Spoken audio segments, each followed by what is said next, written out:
please subscribe and don't forget to press the bell icon to get notified whenever we upload a new video. गायक मीका सिंह ने मुंबई के Oshiwara police station में घर से पैसे और गहने चोरी करने की शिकायत दर्ज करवाई है। शिकायत के मुताबिक चोरी कल सुबह से लेकर दोपहर 2 बजे के बीच हुई है। पुलिस के मुताबिक मीका सिंह के घर से 2 लाख के गहने और 1 लाख का कैश गायब है।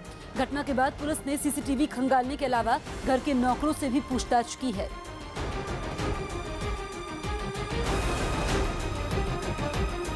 मध्य प्रदेश के ग्वालियर में एक अस्पताल के बाहर 3 महिला सुरक्षा कर्मियों ने एक आदमी की बुरी तरह पिटाई कर दी। आरोप है कि यह आदमी अपनी पत्नी से मिलने के लिए अस्पताल के लेबर रूम में जाने की कोशिश कर रहा था, जिस पर वहां तैनात सुरक्षा कर्मियों से उसकी कहासुनी हो गई। झगड़ा बढ़ने के बाद वहां तैनात 3 सुरक्षा कर्मियों ने इस आदमी को पकड़ लिया और उसकी पिटाई शुरू कर दी। जवाब में उसने भी हाथ पैर चलाने की कोशिश की, लेकिन सुरक्षा कर्मियों के आगे उसकी एक न चली। एक ने चांटे चढ़े तो दूसरी सुरक्षा कर्मी ने डंडे से उसकी धुनाई कर दी। हालांकि वहाँ एक महिला पुलिसकर्मी मौजूद थी, लेकिन उसने इस मामले में दखल नहीं दिया। इसी तरह वहाँ खड़े लोग भी तमाशा देखते रहे। एक जान पहचान की महिला आगे आई तो पीट रहे आदमी ने अपना मोबाइल फोन उसके हवाले कर दिया। खबर के मुताबिक ये आदमी लेबर रूम में भर्ती अपनी पत्नी से मिलना चाहता था, लेकिन वहाँ मौजूद सुरक्षा कर्मियों ने इसकी इजाजत नहीं दी थी। बात बढ़ी तो इस आदमी ने सुरक्षा कर्मियों का वीडियो बना लिया, जिसके बाद नौबत मारपीट तक आ गई। लखनऊ में हुए एक कार्यक्रम में प्रधानमंत्री ने अपने भाषण में दलील दी कि वो उद्योगपतियों के साथ खड़े होने से नहीं डरते।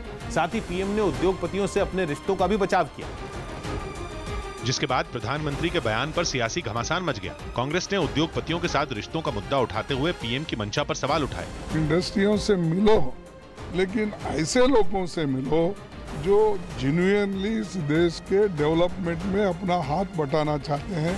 कांग्रेस ने प्रधानमंत्री को घेरने की कोशिश की तो केंद्र ने भी उसके खिलाफ मोर्चा खोल दिया। इस पर किसी तरह की टिप्पणी करना मुझे लगता है कि ये विपक्ष की मानसिक जो क्षुद्रता है उसका परिचायक है, और उनकी जो एक कुंठा है कि उद्योगपति को केवल चोर की निगाह से ऐसा देखना, इसको दर्शाता है। बीजेपी ने कांग्रेस की सोच पर सवाल उठाते हुए उस पर देश के लोगों को गुमराह करने का आरोप लगाया।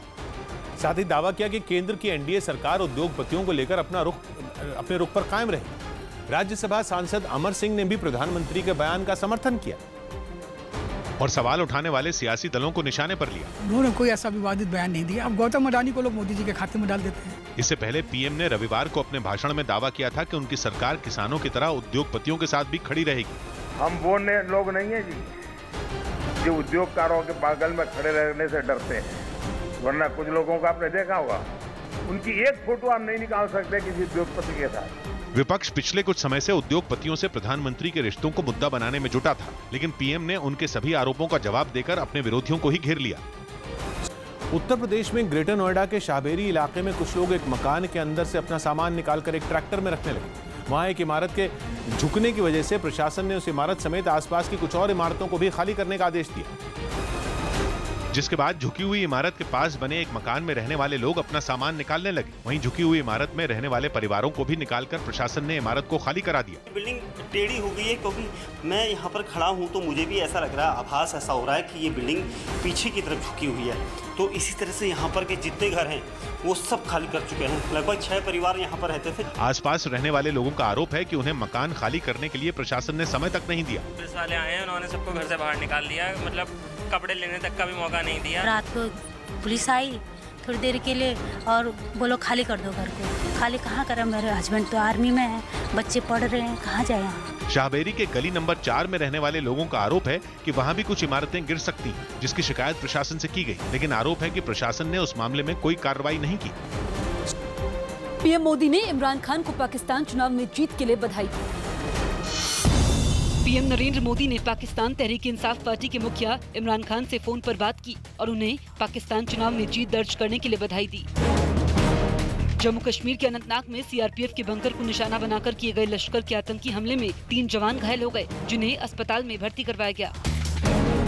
पंजाब के पूर्व मुख्यमंत्री बेअंत सिंह समेत 17 लोगों की हत्या के दोषी खालिस्तान समर्थक आतंकी जगतार सिंह हवारा को दिल्ली की तिहाड़ जेल से पंजाब भेजने की याचिका को कोर्ट ने खारिज कर दिया। मराठा क्रांति मोर्चा ने फडणवीस सरकार को मराठा आरक्षण के मुद्दे पर 24 घंटे का अल्टीमेटम दिया। हमें ठोस न्याय की अपेक्षा उनसे है। महाराष्ट्र में नौकरी और शिक्षा की मांग पर हिंसक आंदोलन कर रहे मराठा संगठनों ने 9 अगस्त को मुंबई में एक बड़ी रैली करने का ऐलान किया। शिरडी के साईं बाबा मंदिर में 4 दिन में 6 करोड़ 66 लाख रुपए का दान मिलने का दावा किया गया। सुप्रीम कोर्ट ने दिल्ली में सीलिंग की कार्रवाई करने वाले अधिकारियों को धमकाने वालों को चेतावनी दी कि इस तरह की दादागिरी से कार्रवाई नहीं रुकेगी। भारतीय फुटबॉल टीम के कोच स्टीफन कॉन्स्टेंटाइन ने पिछले साल हुए फीफा अंडर 17 वर्ल्ड कप में युवा टीम के प्रदर्शन की आलोचना करने के लिए माफी मांगी। इंग्लैंड के खिलाफ 1 अगस्त से शुरू होने वाले पहले टेस्ट से पहले भारतीय टीम ने बर्मिंघम में जमकर अभ्यास किया। राष्ट्रीय लोकदल के पोल खोल धावा बोल अभियान के तहत यूपी की बस्ती में पहुंचे पार्टी उपाध्यक्ष जयंत चौधरी ने राज्य में विपक्षी दलों के गठबंधन का स्वरूप अभी तय नहीं होने का दावा किया। उसका स्वरूप तय नहीं, साथ बना, गठबंधन अभी नहीं बना। यूपी के भदोही में एक तेज रफ्तार बुलेरो गाड़ी से कुचलकर हुई एक बच्ची की मौत के बाद इलाके के लोगों ने सड़क जाम कर हंगामा किया। यूपी के एटा में पुलिस ने बिहार से तस्करी कर लाए गए करीब 2 लाख रुपए के गांजे समेत 3 आरोपियों को गिरफ्तार कर लिया। मुंबई के कुर्ला रेलवे स्टेशन पर आत्महत्या करने के इरादे से एक आदमी रेल की पटरी पर लेट गया। हालांकि ट्रेन के आने से पहले ही आरपीएफ यानी रेलवे प्रोटेक्शन फोर्स के कर्मचारियों और कुछ यात्रियों ने उसे प्लेटफॉर्म पर खींच लिया, जिससे उसकी जान बच गई। लेकिन सीसीटीवी में रिकॉर्ड हुए वीडियो से साफ है कि उसने ट्रेन के नीचे आकर जान देने की कोशिश की। उस वक्त प्लेटफॉर्म पर बहुत से लोग मौजूद थे, जिन्होंने उसकी पटरियों पर लेटते ही उसकी तरफ दौड़ लगा दी। सबने मिलकर उसे उठाया और प्लेटफॉर्म पर ले गए। पूछताछ में पता चला कि पटरियों पर लेटने वाले आदमी का नाम नरेंद्र दामाजी कोटेकर है। वो पारिवारिक समस्या से तंग आकर आत्महत्या करना चाहता था, लेकिन प्लेटफॉर्म पर चौकन्ने यात्रियों और आरपीएफ के कर्मचारियों ने मिलकर उसकी जान बचा ली। राजस्थान के भरतपुर में कुछ लोग एक बच्चे के सिर में फंसे बर्तन को निकालने की कोशिश करने लगे। परिवार वालों के मुताबिक खेलते वक्त स्टील के घड़े में बच्चे का सिर फंस गया, जिसे लोगों ने निकालने की कोशिश की, लेकिन घड़े से बच्चे का सिर नहीं निकला। इस दौरान बच्चा घबराकर रोने लगा। बच्चे को शांत कराने के लिए वहां मौजूद लोगों ने उसे पानी पिलाया। इसके बाद परिवार वाले बच्चे को गहने की दुकान पर ले गए, जहां कटर से स्टील का घड़ा काटने का काम शुरू किया गया। काफी मशक्कत के बाद घड़े का मुंह काटकर बच्चे का सिर बाहर निकाला गया। ये कैसे फंस गया बच्चा? खेल खुद ही फंस गया। बच्चे का सिर घड़े से बाहर आने के बाद परिवार के लोगों ने राहत की सांस ली। नोएडा में समाजवादी पार्टी के नेता रहे चमन भाटी हत्याकांड के गवाह पर दिल्ली के मयूर विहार इलाके में जानलेवा हमला हुआ है। कल रात 4 हथियारबंद बदमाशों ने संदीप भाटी पर गोलियां चलाई, जिसमें वो गंभीर रूप से घायल हो गया। संदीप को नोएडा के अस्पताल में भर्ती करवाया गया है, जहां उसकी हालत नाजुक बनी हुई है। संदीप समाजवादी पार्टी के नेता चमन भाटी का भांजा है और चमन भाटी की हत्या के बाद से परिवार के साथ दिल्ली के मयूर विहार में रह रहा था। संदीप के परिवार का आरोप है कि उत्तर प्रदेश के कुख्यात गैंगस्टर अनिल दुजाना ने यह हमला करवाया है।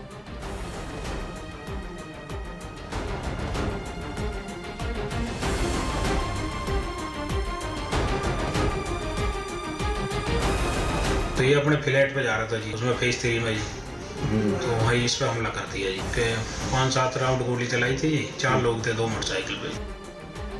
उत्तर प्रदेश के हमीरपुर में एक पुजारी धूम ऋषि आश्रम में बने एक मंदिर की गंगा जल से सफाई करने लगा। पुजारी ने दावा किया कि महिलाओं पर पाबंदी होने के बाद भी बीजेपी विधायक मनीषा अनुरागी ने मंदिर में पूजा अर्चना की, जिसके बाद पूरे गांव में अनहोनी की आशंका फैल गई। आनन फानन में पूरे मंदिर को गंगा जल से धुलवाया गया। यही नहीं, चंदा इकट्ठा करके इलाके के लोग मंदिर में रखी मूर्तियों को इलाहाबाद ले गए और स्नान करवाने के बाद उन्हें दोबारा मंदिर में रखा गया। सीताराम सीताराम सीताराम। ये सब इसलिए हुआ क्योंकि मना करने के बाद भी बीजेपी की महिला विधायक ने मंदिर में पूजा अर्चना की। आए तो उनने जो है स्थान पे चढ़ गए, इस वजह से जो मंदिर अशुद्ध हो गया था। इलाहाबाद गए तब जो है आन के जो है शुद्ध हो गया स्थान। धूम ऋषि आश्रम के पुजारियों ने बताया कि बीजेपी विधायक ने जिस मंदिर में पूजा अर्चना की उसमें महिलाओं के जाने पर पाबंदी है। ऐसा विश्वास है कि अगर कोई महिला इस मंदिर में पूजा अर्चना करती है तो गांव में सूखा पड़ जाता है। दावा किया जा रहा है कि बीजेपी विधायक मनीषा अनुरागी ये बात जानती थी कि मंदिर में महिलाओं के जाने पर पाबंदी है। सुप्रीम कोर्ट ने सुपरटेक बिल्डर को 5 सितंबर तक 7 करोड़ रुपए जमा करने का आदेश दिया। सुप्रीम कोर्ट ने सुपरटेक बिल्डर को नोएडा में एमराल्ड टॉवर्स के 111 खरीदारों के पैसे लौटाने के लिए 5 सितंबर तक 7 करोड़ रुपए जमा करने का आदेश दिया। हरियाणा के जींद में अखिल भारतीय जाट आरक्षण संघर्ष समिति के भाईचारा सम्मेलन में जाट नेता यशपाल मलिक ने धमकी दी कि अगर सरकार ने जाट, मराठा और पटेल को आरक्षण नहीं दिया तो बीजेपी अगले 40 साल के लिए सत्ता से बाहर हो जाएगी। या तो सरकार जाएगी या आरक्षण मिलेगा। हरियाणा के कुरुक्षेत्र में दिल्ली अमृतसर नेशनल हाईवे पर हुए एक सड़क हादसे में एक कार में सवार एक परिवार के 4 सदस्यों की मौत हो गई। केंद्रीय गृह मंत्रालय ने असम में नागरिकों की गिनती से जुड़े एनआरसी यानी नेशनल रजिस्टर ऑफ सिटीजन की फाइनल सूची को दिसंबर तक जारी करने का ऐलान किया। असम में नेशनल रजिस्टर ऑफ सिटीजन के मुद्दे पर मचे हंगामे के बीच तृणमूल कांग्रेस के 6 सांसदों का एक प्रतिनिधिमंडल बुधवार को राज्य का दौरा करेगा। पश्चिम बंगाल बीजेपी के अध्यक्ष दिलीप घोष ने दावा किया कि अगर राज्य में बीजेपी की सरकार बनी तो असम की तर्ज पर बंगाल में भी नेशनल रजिस्टर ऑफ सिटीजन तैयार किया जाएगा। यूपी के झांसी में एक नाबालिग ने पुलिस को दी शिकायत में 5 लोगों पर उसे अगवा कर 14 दिनों तक हरियाणा और बिहार ले जाकर उसका रेप करने का आरोप लगाया। फिल्म मुल्क पर मुंबई की एक कोर्ट से रोक की खबर को निर्देशक अनुभव सिन्हा ने ट्वीट कर अफवाह बताया और फिल्म के 3 अगस्त को रिलीज होने का दावा किया। पाकिस्तान चुनाव आयोग ने इमरान खान से 25 जुलाई को मीडिया के सामने सरेआम बैलेट पेपर पर मुहर लगाकर वोट डालने पर उनसे लिखित में जवाब मांगा।